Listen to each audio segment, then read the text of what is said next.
importancia, pero hasta el siglo XVIII, esas academias no llegaron gradualmente a enseñorearse de la función de enseñar arte a sus alumnos. Así, los viejos sistemas por los que los grandes maestros del pasado habían aprendido su oficio moliendo colores y colaborando con sus mayores, cayeron en desuso.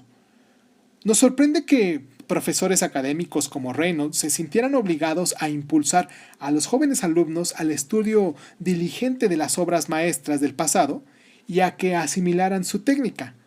Las academias del siglo XVIII estuvieron bajo el patronazgo real para poner de manifiesto el interés que el rey se tomaba por las artes en su nación, pero para que las artes floreciesen, ¿acaso eran menos importante que se enseñasen en instituciones reales que se hubiesen suficiente personas dispuestas a adquirir cuadros o esculturas de artistas de su tiempo?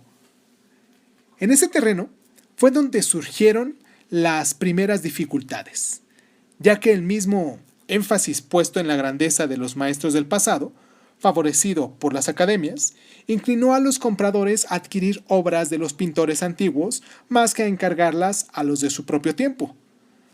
Para poner remedio a la situación, las academias, primero en París y más tarde en Londres, comenzaron a organizar exposiciones anuales de las obras de sus miembros.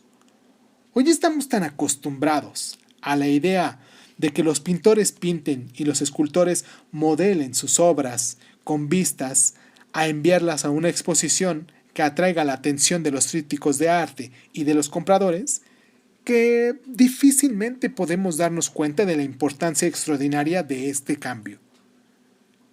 Esas exposiciones anuales eran acontecimientos sociales que constituían el lugar común de las conversaciones entre la sociedad culta, haciendo y deshaciendo reputaciones. En vez de trabajar para clientes particulares cuyos deseos comprendían o para el público en general, cuyos gustos prevían, los artistas tuvieron que trabajar para triunfar en una exhibición en la que siempre existía el riesgo de que lo espectacular y pretencioso brillase más que lo sincero y sencillo. La tentación fue, en realidad, muy grande para los artistas, sugiriéndoles la idea de llamar la atención escogiendo temas melodramáticos para sus cuadros y confiando en las dimensiones y la estridencia del color para impresionar al público. Pero eso no es de extrañar que algunos artistas genuinos desdeñaran el arte oficial de las academias y que el choque de las opiniones entre aquellos cuyas facultades se permitieran coincidir con los gustos del público y que, por el contrario, se sentían excluidos, amenazaran con destruir el ámbito común en el que el arte había desarrollado hasta entonces. Quizás el efecto más inmediato y visible de esta profunda crisis fue que los artistas de todas partes se pusieron a buscar nuevos temas. En el pasado, el asunto de un cuadro se había dado por supuesto en gran medida. Si damos un paseo por nuestros museos y galerías de arte, descubriremos enseguida cuántos cuadros representan los mismos temas. La mayoría de las pinturas antiguas representan, claro está, asuntos religiosos extraídos de la Biblia y de las vidas de los santos, pero incluso los de carácter profano se reducen en su mayor parte a unos cuantos temas escogidos. Los mitológicos de la antigua Grecia, con sus relatos de amores y luchas entre los dioses, las narraciones heroicas de los temas alegóricos que expresan y personifican alguna verdad general. Es curioso observar lo raramente que los artistas anteriores a mediados del siglo XVIII se apartaron de estos estrechos límites, así como la escasa frecuencia con que pintaron una escena de la antigua novela o un episodio de la historia medieval o contemporánea. Todo esto cambió rápidamente durante el periodo de la Revolución Francesa. De pronto, los artistas se sintieron libres para escoger como temas desde una escena shakespeariana hasta un suceso puntual. Cualquier cosa, en efecto, que les pasara por la imaginación o provocara su interés. Ese desdén hacia los temas artísticos tradicionales vino a ser el único elemento que tuvieron en común los artistas encumbrados de la época y los rebeldes solitarios.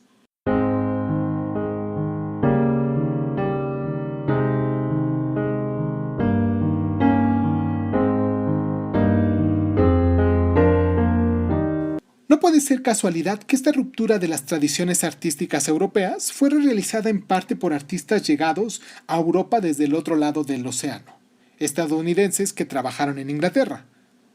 Por supuesto, esos artistas se sintieron menos impulsados a aceptar las costumbres del viejo mundo y más dispuestos a intentar nuevas experiencias. El estadounidense John Silverton Copley es un artista típico de este grupo. Nuestra ilustración 315 nos muestra uno de los grandes cuadros que produjo gran impresión cuando fue expuesto por primera vez en el año 1785. El tema era insólito. El erudito shakespeariano, Malone, amigo del estadista Edmund Burke, se lo sugirió al pintor, proporcionándole también todos los datos históricos necesarios. Se trata del célebre incidente surgido cuando Carlos I de Inglaterra solicitó de la Cámara de los Comunes la detención de los 5 de sus miembros y el presidente de la Cámara desafió la autoridad regia negándose a entregarlos. Un episodio semejante, relativamente próximo, nunca había constituido el tema de un cuadro de grandes proporciones. El procedimiento que Copley escogió para su tarea tampoco tenía precedentes. Se propuso reconstruir la escena tan fielmente como le resultara posible, esto es, tal como se lo habría desarrollado ante los ojos de quienes fueron testigos de ella. No escatimó esfuerzos ni molestias para reconstruir los hechos históricos. Consultó a historiadores y anticuarios sobre cómo era la cámara del siglo XVII y sobre los trajes que se llevaban. Viajó por el país recogiendo tantos retratos como le fue posible de hombres que sabían que habían sido miembros del Parlamento en aquel crítico instante.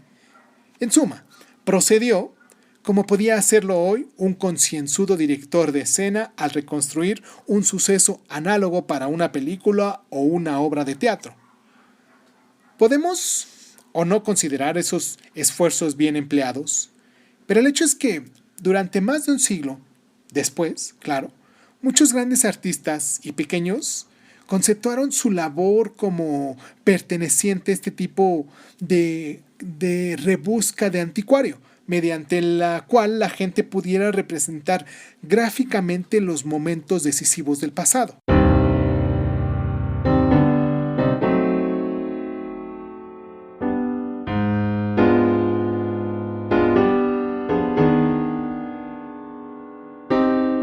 En el caso de Copley, ese intento de evocar el choque dramático entre el rey y los representantes del pueblo no constituía ciertamente una tarea desinteresada del anticuario. Tan solo 2 años antes, Jorge III había tenido que aceptar el desafío de los colonos de América y firmar la paz con Estados Unidos. Burke, de cuyo círculo procedió la sugerencia del tema, se había opuesto tenazmente a la guerra, que consideraba injusta y desastrosa. El sentido de la precedente degeneración de las pretensiones del rey evocada por Copley, todos se lo entendieron muy bien. Se dice que cuando la reina vio el cuadro, se apartó de él, desagradablemente sorprendida, y que después de un largo y penoso silencio le comentó al joven estadounidense, diciéndole: «¿Hubiera podido, señor Copley, escoger un tema más afortunado para el ejercicio de su pincel?» Ella ignoraba cuán desafortunada llegaría a revelarse esta evocación. Los que recuerdan la historia de aquellos años quedarán sorprendidos por el hecho de que, apenas 4 años más tarde, la escena del cuadro volvió a reproducirse en Francia. Esta vez fue Mirabeau quien denegó al rey el derecho a poner obstáculos a los representantes del pueblo, dado de este modo la señal para el comienzo de la Revolución Francesa del año 1789. Vamos a hacer una pequeña pausa aquí en el programa para recordarles nuestras plataformas donde pueden dejarnos ustedes sus comentarios, donde pueden dejarnos ustedes incluso sus imágenes también en relación a lo que estamos hablando, aquí en Crónica Lunares de Sun de Facebook. En YouTube también nos encuentran con el mismo nombre. Y en crónicalunares.sun nos pueden encontrar en Instagram para que ustedes observan todas y cada una de las imágenes de las que hemos venido hablando aquí en el programa, que bien vale la pena echarle un ojo e irlas observando mientras vamos escuchando este audio. Y pues nada, vamos a la pausa. Les agradezco mucho el tiempo que se toman para descargarnos y pues vamos y regresamos, ¿les parece?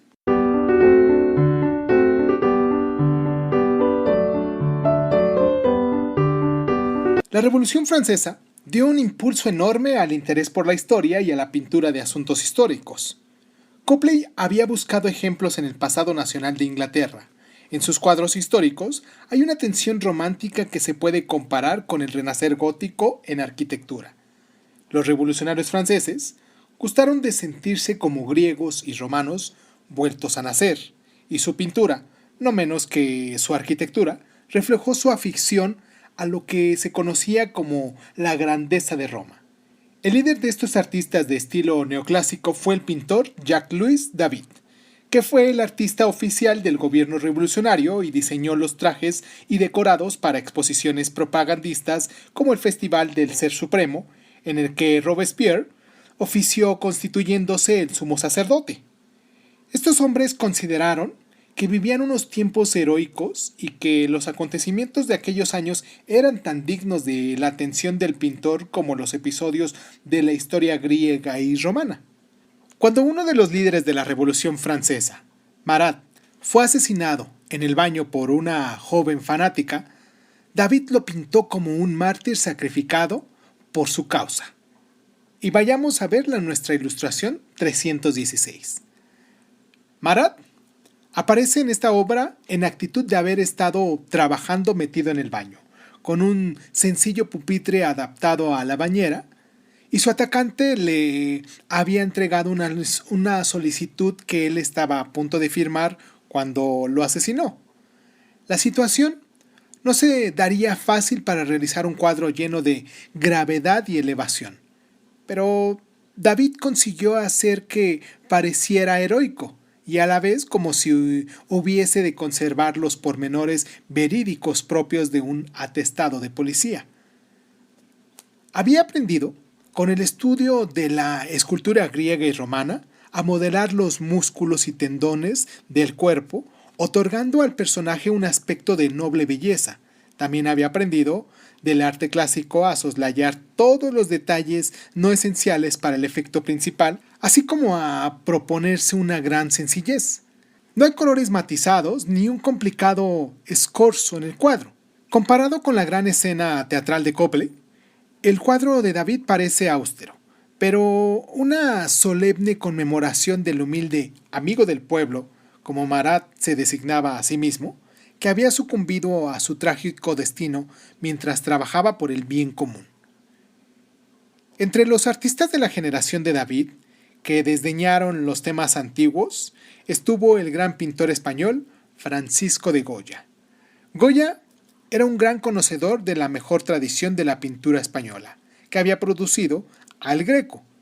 Y recordemos nuestra ilustración 238, 264 y 317, en el cual es una ilustración, la primera del Greco, la segunda de Velázquez, y sus majas en un balcón también, que nos demuestran que a diferencia de David, no renunció al brillante colorido de los pintores anteriores en favor de la grandiosidad clásica.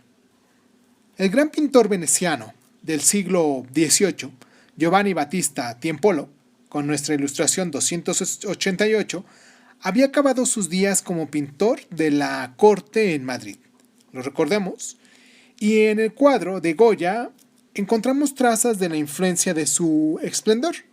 Sin embargo, las figuras de Goya pertenecen a un mundo distinto.